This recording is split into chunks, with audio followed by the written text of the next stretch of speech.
Senhor presidente, deputado Roberto Mesquita, deputadas, deputados, os trabalhadores aqui da casa, trabalhadores da imprensa, população cearense que nos acompanha nesse momento, nosso mandato, o mandato do PSOL, da Frente de Esquerda, volta a essa tribuna para tocar num tema que, obviamente, é um motivador da nossa ação pública, que é o da violência letal, sobretudo contra jovens e adolescentes.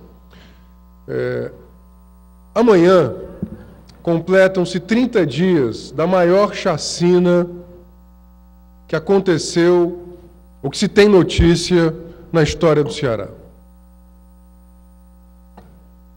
Ao menos 12 pessoas morreram naquela noite e madrugada. Um policial militar que foi covardemente assassinado e, na madrugada sequencial, houve 11 mortes. Essa chacina, ela concentrou-se num território cujo raio era de menor de 3 quilômetros. No Curió, na Lagoa Redonda, no Guajiru. Esse território concentrou, num período de pouquíssimas horas, não mais que 3 horas, 12 eventos violentos, letais. O Ceará, naquele dia, amanheceu atônito. Nós já somos um estado com um elevadíssimo nível de homicídios, em especial de homicídios envolvendo jovens e adolescentes. Somos o segundo estado em morte de jovens no Brasil, de acordo com o mapa da violência. A nossa capital, Fortaleza, tem a triste marca de, num curto espaço de tempo, de 10 anos, ter chegado à condição de primeira capital em índice de homicídio de adolescentes do Brasil e a primeira capital no índice de homicídios em geral. Nós temos hoje, em Fortaleza, uma média de 77 homicídios em todas as faixas etárias para cada 100 mil habitantes ao ano. Temos, na faixa de 12 a 19 anos, 136 homicídios para cada 100 mil habitantes ao ano. Isso, sem dúvida alguma, é uma vergonha. Portanto, se instalou no nosso território uma lógica de banalização da morte. A morte ficou banal. A farta mídia policialesca, em mais de 10 horas por dia, ela mostra e concorre para esta banalização, chegando todos os dias, em especial no horário do almoço, chegam imagens desta tragédia nas periferias urbanas, em que são, sobretudo, vítimas jovens, na sua quase totalidade negros, na sua quase totalidade pobres, habitantes desses territórios. Portanto, Fortaleza vive uma situação de instalação de uma cultura de violência. Há uma cultura de violência instalada na sociedade cearense, sobretudo nos grandes centros urbanos, em especial naquilo que nós podemos chamar de territórios de exceção. Não existe Estado democrático de direito nesses territórios. Não existe devido processo legal, não existe contraditório, direito à vida, direito a um julgamento justo, direito à dignidade. O nosso companheiro Marcelo Freixo, deputado estadual do Rio de Janeiro, ele tem uma expressão que eu acho muito reveladora. A dignidade no Brasil tem CEP. A depender do lugar onde você mora, você terá dignidade ou você não terá dignidade. Nós não podemos viver desse jeito. A dignidade, ela não pode ter CEP. Todos devem ter o direito à dignidade. Portanto, nós somos uma sociedade de uma cultura de violência instalada, enraizada profundamente, que inclusive agora passa a ser um problema estatístico, demográfico. Tamanha é a morte, tamanha é a taxa de homicídio, em especial dos mais jovens, na nossa sociedade, que isso leva, portanto, a um achatamento da curva demográfica. Isso nos envergonha. Veja, eu sou um parlamentar de oposição e milito nessa causa muito antes, inclusive, de ser parlamentar. Eu queria fazer aqui um discurso de forma muito serena. Não queria soltar ao vento palavras, frases altissonantes. Eu sei que o problema é complexo. Eu sei que ele é multifacetado, que há muitas causas e que, portanto, o seu enfrentamento, ele também demanda múltiplas ações, em variados níveis, federal, estadual, local, e que também, portanto, concorrem para a prevenção dos homicídios vários sujeitos. Mas, sem dúvida alguma, eu não poderia deixar de me reportar a essa chacina por ocasião dos 30 dias do seu acontecimento. Deputado Rosendo, quando possível. Sem dúvida, sem dúvida. Veja, poucos eventos no Ceará foram tão violentos e poucos eventos no Ceará tiveram uma resposta internacional e nacional tão imediata. A Comissão Interamericana em Washington, logo à sequência da chacina, ela faz um comunicado à imprensa, preocupando-se, revelando a sua preocupação com esse fato. Entidades no Brasil inteiro assinaram manifestações cobrando do Ministério da Justiça, da Secretaria de Segurança Pública, a pronta resposta. O Conselho Estadual de Direitos Humanos emitiu também sua manifestação. Movimentos locais e nacionais de direitos humanos colocaram claramente que se posicionavam e se posicionam contra a lógica de guerra e de massacre. Logo à sequência desse trágico acontecimento, 3 linhas de investigação foram constituídas: de vendetta no mercado ilícito de drogas, uma outra vendetta em razão da morte de um traficante e uma terceira linha de investigação que seria a vingança em razão da morte, naquela mesma noite, de um policial militar. Toda morte de todo ser humano merece o nosso lamento, a nossa indignação, o nosso repúdio. Nós temos aqui ocupado essa tribuna cotidianamente, denunciando que nós não queremos, obviamente, uma lógica de guerra instalada na nossa cidade, e nós não queremos que a nossa segurança pública, em especial as nossas polícias, sejam instrumentalizadas nesta lógica de guerra, porque a lógica de guerra ela só produz morte. Nós acabamos por ter, portanto, uma polícia que morre muito e também que mata muito.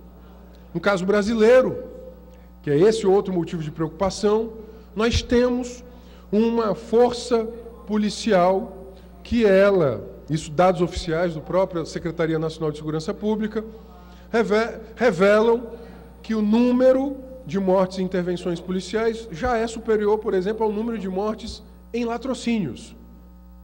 Isso é escandaloso. Isto é escandaloso. Nós já tivemos esse ano quase 400 mortes de policiais no Brasil, 14 aqui no Ceará. 14 no Ceará. Portanto, essa lógica de guerra, ela autoriza a morte. A lógica da guerra autoriza a morte. Ela autoriza matar e morrer. É uma lógica de ocupação de guerra dos territórios urbanos, periféricos, pobres, e que são, sobretudo, transformados em territórios de exceção. Lá não há direito, não tem Constituição, não tem Estado democrático. O que vale é a lógica da força. Portanto, aqui eu estou com os jornais de hoje, que estampam aqui no diário: investigação de chacina aponta ação de policiais. Manchete da página 9 do Diário do Nordeste de hoje, dia 11 de dezembro. Página 9 do Diário do Nordeste, dia 11 de dezembro. Portanto, aquela terceira linha de investigação que dava conta da participação, da vingança de agentes da segurança pública, ela se fortalece. Aqui, a Controladoria Geral de Disciplinas e a sua Delegacia de Assuntos Internos afirmou que a tese de que os crimes foram cometidos por agentes públicos de segurança se fortalece a cada nova informação obtida. Isso só aumenta a gravidade, desse massacre, dessa chacina. Jornal de hoje. O Povo também estampa, também na data de hoje, que o secretário de Segurança visitou o Curió. Eu queria elogiar essa iniciativa da Autoridade da Segurança Pública. É necessário ir ao território. Eu aprendi uma expressão junto aos movimentos populares que quero nunca esquecer. É a pedagogia do território. Só sabe se for no território, se pisar naquela terra, se estiver com as pessoas. É necessário fortalecer as suas famílias. Ainda na Secretaria de Segurança Pública, revelou-se que dos mortos, eles não tinham envolvimento com narcotráfico, não tinham envolvimento com crime organizado, não tinham passagens pela polícia por situações mais gravosas. Portanto, aqui de forma muito serena, se passaram 30 dias. O inquérito, a investigação, ela está sob a condução da Controladoria Geral dos Órgãos de Disciplina. Aqui, Jornal O Povo de hoje, Controladoria pediu mais prazo para concluir o inquérito. Eu reconheço que esse inquérito é difícil. Veja, eu não estou dizendo que é fácil. Eu reconheço que o trabalho destas delegadas e dos promotores que estão acompanhando este trabalho é um trabalho difícil, complexo. Mas ele tem que chegar a um resultado. O que está sob risco é a autoridade do Estado do Ceará. Nós não podemos autorizar que agentes de segurança pública, mesmo que movidos por vingança, eles, utilizando-se inclusive da sua condição de agentes do Estado, eles executem pessoas, que eles promovam extermínio, que eles promovam execuções. O que está sob investigação não é só a autoria de tais crimes. O que está sob investigação também é a capacidade do Estado, do senhor governador, do secretário, da Controladoria Geral de Disciplina, de responder à sociedade cearense e dizer à sociedade: aqui não virou terra de ninguém. Portanto, ao mesmo tempo que nós exortamos, mais uma vez, a nossa solidariedade e apoio a todas as vítimas, todas elas. Por mais de uma vez eu coloquei aqui minha solidariedade também às famílias de policiais mortos. Eu queria dizer que nada autoriza o morticínio, nada autoriza a execução, nada autoriza a nossa desumanização e a nossa brutalidade. Quando nós entramos numa lógica de olho por olho, dente por dente, uma lógica de execução e extermínio, está suspenso o Estado democrático de direito. O que está sob risco é, inclusive, a legitimidade da segurança pública em sendo o braço do Estado, dele ser reconhecido como agente da lei. Porque, vejam, quando a violação da lei é feita pelo agente da lei, ela é qualitativamente mais grave, porque ela autoriza a sociedade inteira a matar. Se a morte foi causada, como diz aqui o jornal, como diz a CGD e a DAI, por agentes de segurança, é um salvo-conduto para continuar se matando. Eu não acredito que nós... Com que futuro nós projetamos? Nós queremos um Ceará que vire uma terra de ninguém, um bang-bang? Ou nós queremos um Estado democrático de direito, nós queremos uma segurança cidadã, nós queremos a redução de homicídios? Eu almejo a segunda alternativa. Deputado Carlos Felipe. Deputado, eu queria também lembrar hoje a população cearense que a comunidade hoje realiza um ato às 15 horas na Praça de Messejana e em seguida à noite uma missa. A comunidade está mobilizada. Queria parabenizar também as instituições religiosas que estão acompanhando esse processo. A sociedade civil ela não vai deixar passar isso. Esse crime do Ceará, ele, como eu falei em princípio anterior, ele supera aquela crise da Candelária, aquela crime da Candelária, que lá foram 7. Diferentemente, deputado, aqui, como relata a própria delegada aqui, responsável, os adolescentes, os jovens, alguns foram tirados de dentro de casa. E executados. E seus pais foram presos, e você teve seu filho tirado de dentro de casa, e esses 11 meninos, um dos crimes maiores que tinha, 3 tinham, não tinham, a maioria inocentes, e 3 tinham pequenos delitos, tinham não pagamento de uma pensão. E mesmo se culpados fossem, a condenação não é a pena de morte. Não seria uma pena de morte. E foram executados em bairros da periferia. Lembrando então, que mais 7 grave, feridos, foram 18 atentados à vida. Então, o do Ceará foram 11. O da Candelária foram 7. Então, a proporção em que o destaque existe na própria mídia é desproporcional. É desproporcional. Eu não sei se por esse problema que está ocorrendo hoje, desse golpe da democracia... É porque nós estamos no Ceará. Eu não sei o que está ocorrendo, mas a dimensão nacional, eu não sei se pelo problema que aconteceu na Europa, na França, que foram 115 mortos, e aqui são mortos mais de o dobro disso por mês, mas eu sou também, tenho que ser justo. Eu tenho visto muita seriedade no secretário, homem de muito compromisso, de uma história de vida bonita, que, como falei nessa tribuna aqui, não precisava do cargo, não é um carreirista, está por missão, e nós vamos continuar cobrando, porque o nosso papel é cobrar. Isso. Nos mobilizarmos nesse processo. É um caso grave. Obrigado. Essa casa não pode deixar isso aí também no esquecimento. Isso. Eu queria convidar também todos os deputados aqui a se fazerem presentes hoje na missa, em Messejana, e no movimento da praça às 15 horas. Hoje, deputado, muito grato pela sua parte, hoje haverá 3 atos. Um no São Miguel, um no São Cristóvão, um em Messejana. As comunidades atingidas, né, de São Miguel, Coqueirinho e Curió, elas, de fato, elas devem ser fortalecidas. Uma das mais belas páginas da literatura, escrita por Milan Kundera, dizia que a luta contra o poder autoritário é a luta da memória Renato contra Roseno, o esquecimento. se possível, à parte. Sim. É a luta da memória contra o esquecimento.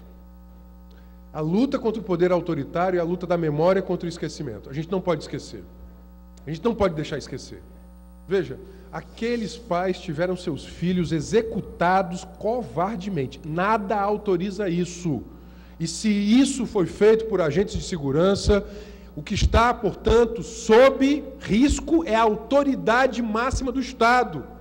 No caso, o governador, o seu secretário de segurança. Daí a urgente necessidade de dar resposta a essas famílias, mas dar resposta à sociedade, que não quer, obviamente, que o governador e a Secretaria de Segurança percam o comando das suas forças. Deputada doutora Silvana. Deputado Renato Roseno, meu cuidado na parte da Vossa Excelência é até para dar repercussão e me acostar ao pronunciamento do secretário do Rio de Janeiro, secretário de Segurança, quando ele criticava que, infelizmente, a cultura da vingança, da morte, e comemorar a morte das... Ah, mas se foi... Gente, violência gera violência. Violência gera violência. Somente o amor é capaz de transformar. Nós temos que oferecer à sociedade uma cultura de paz, mas é uma cultura de paz mesmo, deputada Renata Rosendo, e repudiar eu, você, a dona de casa que está nos ouvindo agora, o dono de casa, a criança, essa coisa de já está tão comum que as pessoas aplaudem, deputada Renata Rosendo. É perverso. Então, se sinta um pouco perverso se você pensa assim. Então, essa cultura, deputado Carlos Felipe, da vingança, a cultura de que, não, é irrecuperável, deixa para lá, melhor matar. Nós não temos pena de morte, não, deputada Renata Rosendo. Nós precisamos, e eu quero me associar a outro ponto que a gente se encontra muito nesse tema, nós precisamos dar oportunidade de recuperação a qualquer pessoa, que independente de maior, menor, mas nós temos que dar oportunidade de recuperação das pessoas, temos que repudiar qualquer ato violento, repudiar as mortes, e entender, colocar um pouco dessa cultura de amor que nós temos que ter com as pessoas, cobrar para punição, deputada Renata Rosendo. Responsabilização. Responsabilização, punição. Em todo crime tem culpado. E por quê? Vamos ver, essas mães, elas choram, elas padecem, e é um pedaço de você. Quando você perde um filho, e graças a Deus eu nunca perdi, nem hei de perder, é um pedaço de você que morre junto. É irrecuperável. Então, eu quero me associar ao lamento de Vossa Excelência, à cobrança de Vossa Excelência, e parabenizar a deputada Beth Rose. Hoje estava mesmo na sua ausência, elogiando a sua luta, o seu perfil, o senhor que é um guerreiro à frente, fazendo justiça no nome da minha amiga, deputada Beth Rose, que estava fazendo, o senhor que tem somado maravilhosamente bem também na comissão da juventude, não, da criança e do adolescente, da deputada Beth Rose. Parabéns, deputado Renato Rosendo. Deputadas, essa tem que ser uma causa da sociedade inteira. Veja, a senhora tocou num ponto que me parece fundamental. Existe uma cultura instalada da morte.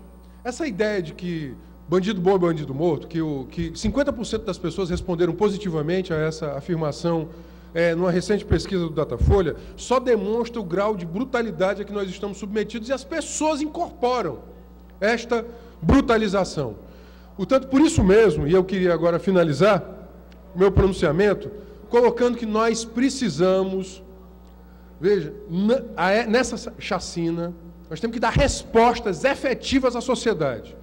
Essas mães que perderam seus filhos executados, perderam uma parte das suas vidas também, morreram junto com seus filhos executados, e assim acontece todos os dias.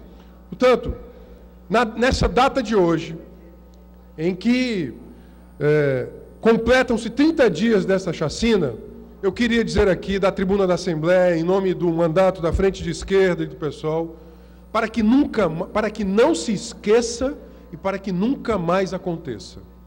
Nós não podemos esquecer, nós temos que responsabilizar e dizer para a sociedade que isso não é bom. Nós não queremos uma cultura de morte, mas uma cultura de vida plena, digna para todos e todas, na sua pluralidade e na sua diversidade. E finalizo ressaltando que hoje, presença do representante nacional do UNICEF, o norte-americano Gary Stoll, da professora Isolda, vice-governadora do Estado, o presidente José Albuquerque, a deputada Beth Rose, da Comissão de Infância, a deputada Augusta Brito, da Comissão de Juventude, o deputado Zé Ailton, comigo e com o deputado Ivo Gomes, foi assinado um protocolo da contribuição da Assembleia para diagnosticar todos esses homicídios envolvendo adolescentes e jovens. Nós temos que ir a fundo no porquê dessa exposição à violência e, sobretudo, contribuir para que nós não sejamos um Estado com os piores índices de homicídio do Brasil. Nós não podemos dormir sabendo que nós temos 5 vezes mais homicídio de jovem do que a média brasileira. 5 vezes mais. E que envolve, inclusive, vários eventos, envolvem também agentes de segurança pública. Nós não podemos dormir com isso. Nós temos que superar isso. Isso, para nós, é uma causa de vida, que deve, obviamente, organizar todos os nossos melhores esforços. Esse tem que ser um esforço de uma geração inteira, para inclusive, poupar vidas. Muito obrigado.